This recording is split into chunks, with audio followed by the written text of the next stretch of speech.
자꾸 재촉하시네. 아무리 바쁘고 잘 나가도 그렇지. 야, 너 뭐 하는 거야 지금? Film Live Again atau Love Again ini menceritakan tentang Gevel yang diperankan oleh Sun-e, seorang musisi Korea yang terkenal. Suatu hari ia putus dengan kekasihnya Yoon-hee yang diperankan oleh Jung Chae-yeon, sampai akhirnya ia mendengar kabar bahwa Yoon-hee meninggal di Vietnam. Saat ini, Gevel mengalami masa-masa yang sulit di mana ia menjadi tidak bisa menciptakan lagu, di mana suatu hari ia mendengarkan alunan suara piano dari media sosial, yang membuatnya memutuskan untuk pergi ke Vietnam menemui sang pemain piano.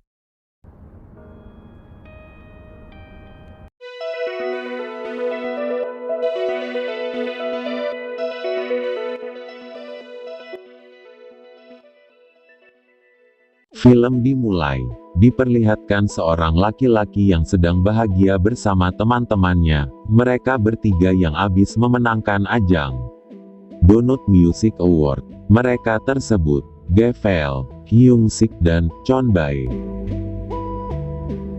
Beralih ke Vietnam. Sebelumnya Mimin kasih tahu dulu, film ini berlokasi syutingnya di dua negara, Korea dan Vietnam. Oke, kita lanjut lagi ke ceritanya.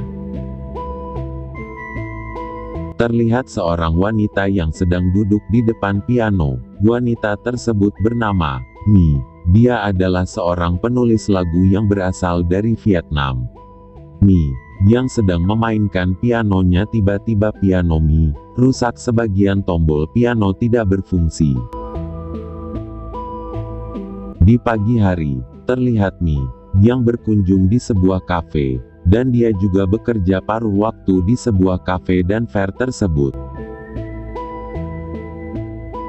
Di sini Mi berkunjung di sebuah toko barang antik. Mi yang melihat sebuah piano depannya, dan Mi pun langsung memainkan piano tersebut. Mi adalah seorang wanita yang sangat menyukai piano, bahkan setiap hari dia selalu memainkan piano. Tiba-tiba Mi terlihat seorang wanita cantik yang sedang bermain piano, tapi itu cuma mimpi dari seorang Mi. Lalu Mi pergi untuk makan malam di sebuah restoran milik Yeongap, dan Mi pun kembali terbayang dan melihat sosok wanita bersama pria yang sedang makan. Beralih ke Korea, Chon Bae yang sedang tidur, lalu ada telepon masuk yang membuat dia terbangun untuk mengangkat telepon tersebut. Di saat Chon Bae menerima panggilan tersebut, kini mendapatkan kabar yang kurang mengenakan. Chon Bae menceritakan pada Hyung Sik kalau Yoon-hee telah meninggal di Vietnam. Gevel, yang habis keluar dari kamar mandi, tidak sengaja mendengar apa yang dikatakan oleh temannya. Gevel sendiri adalah seorang musisi yang menekuni di bidang songwriter. Dia sering menciptakan lagu-lagu bagus, tapi sayangnya masih belum banyak label yang melirik bakatnya. Orang-orang yang mempercayai Gevel pun hanya teman-temannya sendiri beserta pacarnya bernama Yoon-hee. Yoon-hee selalu ada di samping Gevel saat dirinya masih hidup susah. Mereka berdua memiliki harapan untuk bisa berbulan madu di Vietnam ketika bulan madu kelak. Yoon-hee yang merasa jika negara tersebut memiliki sisi spesial yang tidak dimiliki negara lain. Namun sebelum impian itu terwujud, Yoon-hee tiba-tiba menghilang.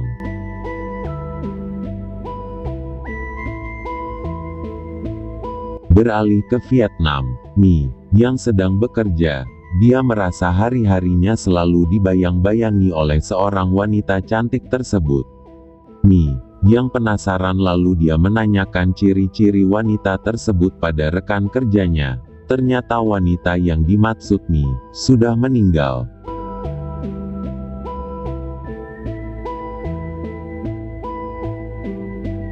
Beralih ke Korea. Di sini terlihat Gevel yang sedang melamun dan membayangkan masa lalunya bersama Yoon-hee.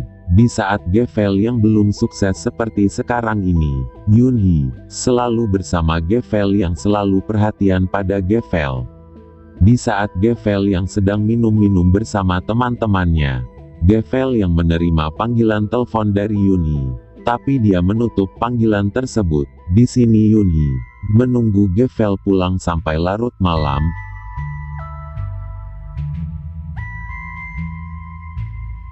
Ketika Gevel sampai di rumahnya, Yunhee membawa Gevel untuk dibawa ke kamarnya, dan tak sengaja Yunhee melihat pesan masuk di handphone Gevel dari seorang perempuan.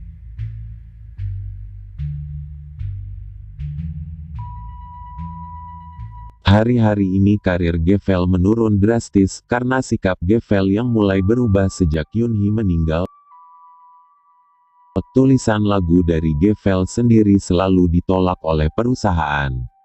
Gevel menyesali atas tingkah lakunya pada Yunhee sebelumnya. Gevel yang selalu mengabaikan sikap perhatian Yunhee, dan bahkan Gevel mendiamkannya, dan dia selalu mementingkan teman dan karirnya.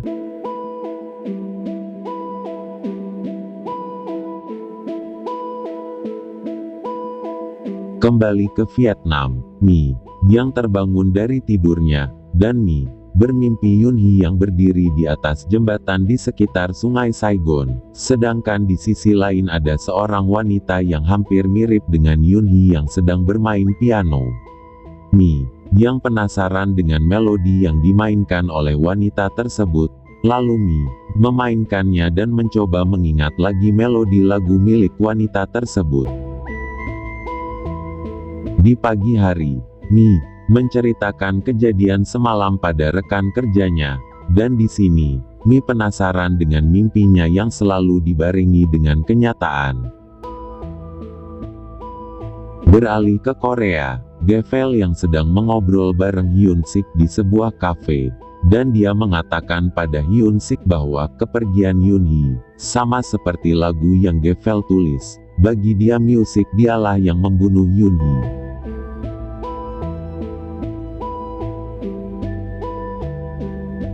Setelah kepergian Yunhee, Gevel berusaha mencari inspirasi untuk lagu barunya. Saat Gevel membuka sebuah web atau YouTube, dia menemukan sebuah lagu yang dimainkan di sebuah piano, yang dimainkan oleh seseorang musisi yang berasal dari Vietnam. Gevel dan teman-temannya berniat untuk membeli lagu tersebut, dan mengirim email ke sebuah pemilik lagu tersebut.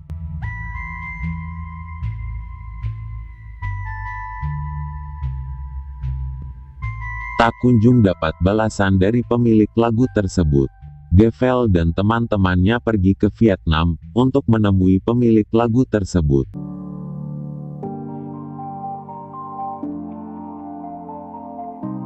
Setelah sampai di Vietnam, mereka bertiga beristirahat sejenak di sebuah restoran. Tiba-tiba pemilik restoran menghampiri Gevel dan rekan-rekannya, yang bernama Yun Gap. Gevel meminta bantuan pada Yun Gap untuk mencarikan seorang untuk menjadi pemandu wisata Gevel dan rekan-rekannya.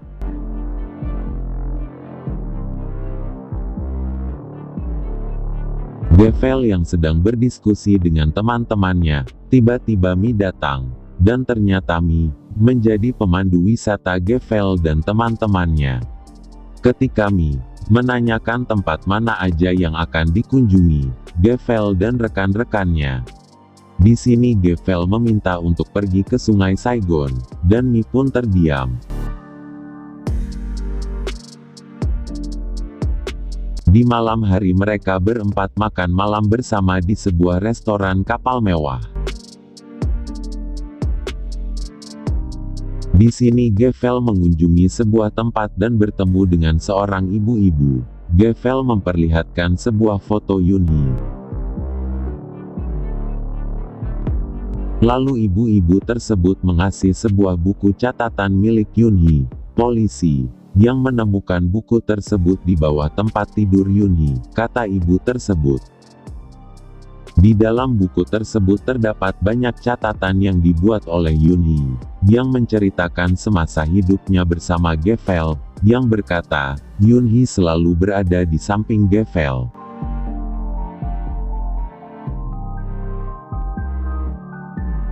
Beralih ke Mi. yang sedang menegosiasi piano yang Mi sukai, kepada kakek tua pemilik piano tersebut.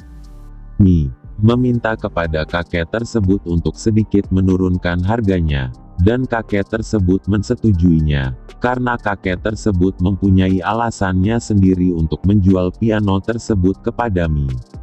Di sini kakek memberikan saran kepada Mi tentang piano tersebut. Setiap instrumen punya jodohnya sendiri, terutama yang terikat dengan pemilik sebelumnya, kata kakek. Dan akhirnya Mi senang mendapatkan piano tersebut. Piano yang dia sukai selama ini menjadi milik sendiri. Tiba-tiba kakek tersebut membayangkan sosok wanita yang sedang bermain piano. Wanita tersebut sama seperti Mi yang sedang Mi alami.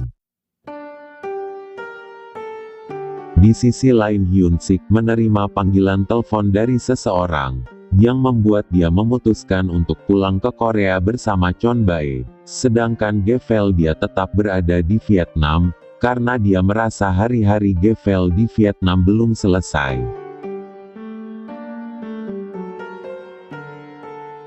Di sini, Gevel yang sedang melamun dan membayangkan masa lalunya bersama Yoonhee, ketika Gevel yang mengajak Yoonhee ke sebuah restoran.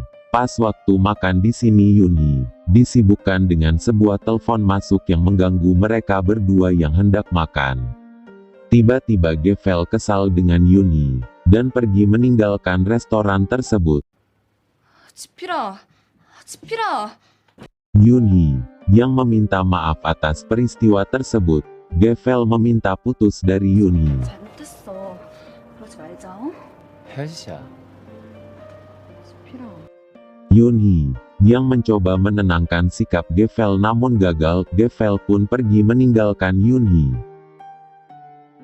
Yoonhee yang kebingungan karena dia tidak mempunyai orang yang disayangi di sekelilingnya. Ketika Yoonhee memutuskan untuk pulang menemui ibunya dengan menelpon ibunya lewat handphone, tiba-tiba ibu Yoonhee yang tidak menganggap Yoonhee sebagai anaknya, karena Yoonhee memilih Gevel sebagai pacarnya sedangkan ibu Yoonhee tidak merestui hubungan mereka berdua.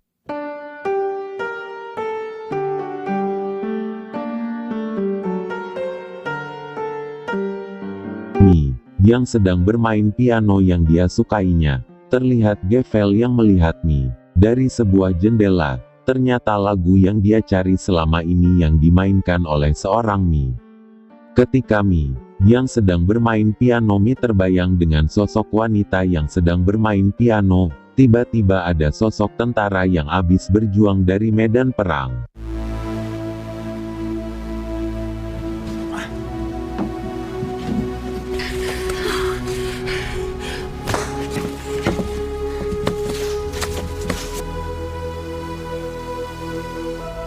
Tentara tersebut menghampiri sosok wanita tersebut, yang bernama Tuan Putri. Lalu Tuan Putri mengobati luka yang dialami tentara tersebut. Tiba-tiba ada seorang datang yang sedang marah-marah pada asistennya, untuk segera memperbaiki piano yang rusak. Dia adalah ayahnya Yoonhee dan Tuan Putri. Dia telah bercerai bersama ibunya Yoonhee, sejak Yoonhee masih kecil, dan mereka berdua berpisah. Yoonhee yang tinggal bersama ibunya di Korea, sedangkan Tuan Putri tinggal bersama ayahnya di Vietnam. Di sini Tuan Putri mengobati tentara tersebut yang mengalami sedikit sobek di bagian tangannya. Lalu Tuan Putri menyuruh anak kecil untuk mengasih makanan kepada tentara di ruangan tersebut.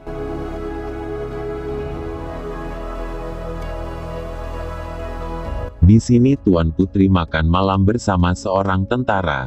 Tuan Putri yang menatap seorang tentara tersebut, yang bertanda Tuan Putri jatuh cinta pada tentara tersebut.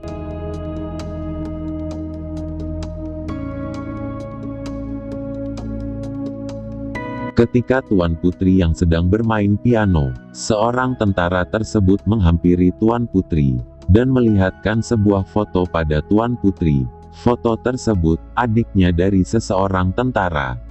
Dan tentara tersebut sadar bahwa Tuan Putri tidak bisa bicara atau bisu. Di sisi lain, Mi juga diperlihatkan Yunhee yang menemui dirinya di sebuah kafe tempat dia bekerja. Mi yang sudah sadar dan mendapatkan sebuah email dari Gevel. Di sini Mi sadar bahwa lagu yang dia selama ini mainkan bukan miliknya, tetapi Mi juga merasakan seperti sendirinya yang menulis dan membuat lagu tersebut, lagu yang dia dengar dalam mimpinya Mi. Di sini Mi kembali terbayang dengan sosok wanita tersebut, Tuan Putri yang sedang jatuh cinta pada seorang tentara tersebut, yang sedang belajar bersepeda. Tiba-tiba Tuan Putri mendengar suara ledakan, dan ternyata anak kecil yang selama ini tinggal bersama Tuan Putri, menjadi korban ledakan. Tentara tersebut langsung bergegas membawa anak tersebut ke rumah Tuan Putri.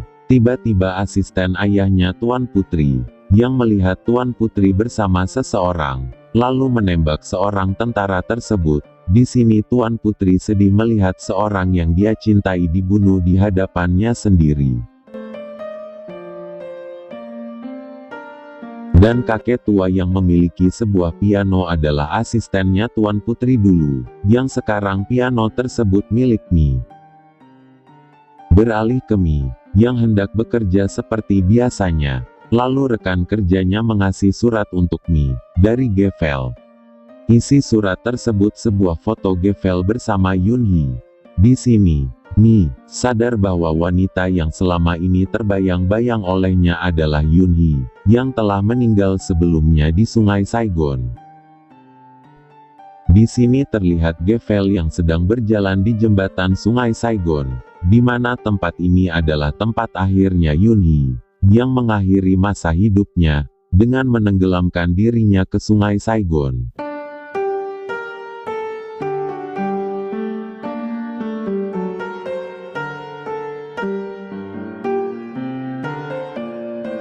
Mi, yang sedang membersihkan piano kesayangannya, dia membayangkan duet bareng dengan Tuan Putri. Di sini Gevel memulai hidup barunya seperti melodi yang dia tulis selama ini. Dan film pun selesai.